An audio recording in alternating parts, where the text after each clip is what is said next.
Hello বন্ধুরা, তোমরা কেমন আছো? ডোরেমন কার্টুনে নোবিতার দাদা দাদু থেকে শুরু করে নোবিতার নাতির নাতি সিওয়াশি পর্যন্ত পুরো প্রজন্মকে আমরা একটি ভিডিওতে তুলে ধরেছি আজকে। চলো আজকে নোবিতার ফ্যামিলি ট্রি অর্থাৎ পরিবার প্রজন্মকে এক্সপ্লোর করা যাক। চলো প্রথমে দেখা যাক নোবিতার দাদা এবং দাদিকে। তোমরা অল্প কিছু এপিসোডে নোবিতার দাদাকে দেখেছো এবং মোটামুটি বেশ কিছু সংখ্যক এপিসোডে নোবিতার দাদিকে দেখেছো। নোবিতার দাদিকে ডোরেমন কার্টুনে দাদি হিসেবে উল্লেখ করা হয়েছে, আর ডোরেমনের দাদার নাম নোবিরু নোবি, যাকে তোমরা স্ক্রিনে দেখতে পাচ্ছ। এরপর আসে নোবিতার বাবা মা।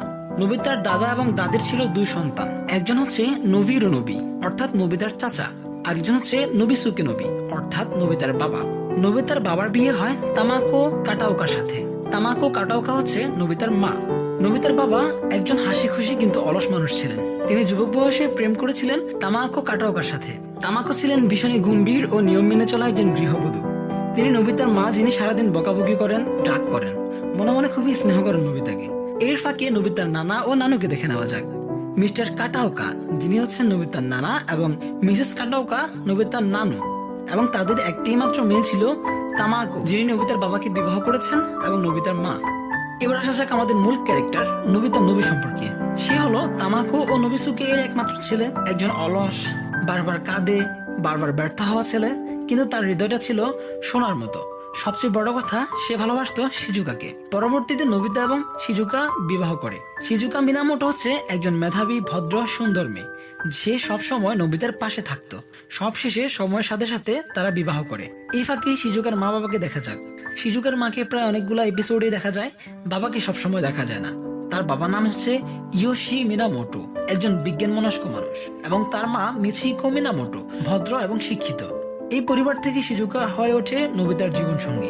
নোবিতা এবং শিজুকার বিবাহের পর তাদের একটি মাত্র ছেলে হয়। তার নাম রাখা হয় নোবিসুকে। এটি নোবিতার ফিউচার পর্বগুলোতে দেখা যায়। এই নোবিসুকে কিন্তু নোবিতার বাবার নামে নামকরণ করা হয়, পরিবারের নাম ধরে রাখার জন্য। এরপর নোবিতার ছেলের বিয়ে হয় ইউকারি নামে একটি মেয়ের সাথে, অর্থাৎ ইউকারি হচ্ছে নোবিতার ভবিষ্যৎ বৌমা। ওদের বিয়েতে আরো একটি ছেলে হয়, যার নাম এখনো অজানা, তবে সেই হবে সিওয়াশির বাবা। সিওয়াশিকে তো তোমরা সবাই চিনো, অনেকগুলো এপিসোডে দেখা যায়। সিওয়াশি মূলত ডোরেমনকে পাঠায়। হ্যাঁ, সিওয়াশি, এটা হচ্ছে ডোরেমন কার্টুনে নোবিতার ভবিষ্যৎ। সিওয়াশি নোবি হলো নোবিতার গ্রেট গ্রেট গ্র্যান্ডসন, মানে নোবিতার নাতিরও নাতি। সে দেখে নোবিতা ছোটবেলায় এত ভুল করে যে তার পুরো পরিবার বিপদে পড়ে যায়। তাই সে সিদ্ধান্ত নেয় পূর্বপুরুষ নোবিতার জীবন বদলাবে। এই জন্য ডোরেমনকে পাঠায়, অর্থাৎ ডোরেমনকে ভবিষ্যৎ থেকে সিওয়াশি পাঠায়। এবং ডোরেমন হচ্ছে নোবিতার সবচেয়ে প্রিয় বন্ধু, যে ভবিষ্যৎ থেকে তার জীবন পরিবর্তন করার জন্য এসেছিল। এ ছিল নোবিতার পুরো প্রজন্ম। একটা ছোট ছেলের ভুল ধরাতে তার নাতি নাতনি সময় পেরিয়ে এক রোবট পাঠায়, অর্থাৎ টাইম মেশিনের মাধ্যমে ডোরেমনকে পাঠায়। এভাবে শুরু হয় এক বন্ধুত্বের ইতিহাস, যেখানে রক্তের সম্পর্ক ছাড়াও গড়ে ওঠে এমন এক ভালোবাসা যেটাকে সময়, যুগ, প্রযুক্তি কিছু হারাতে পারেনি।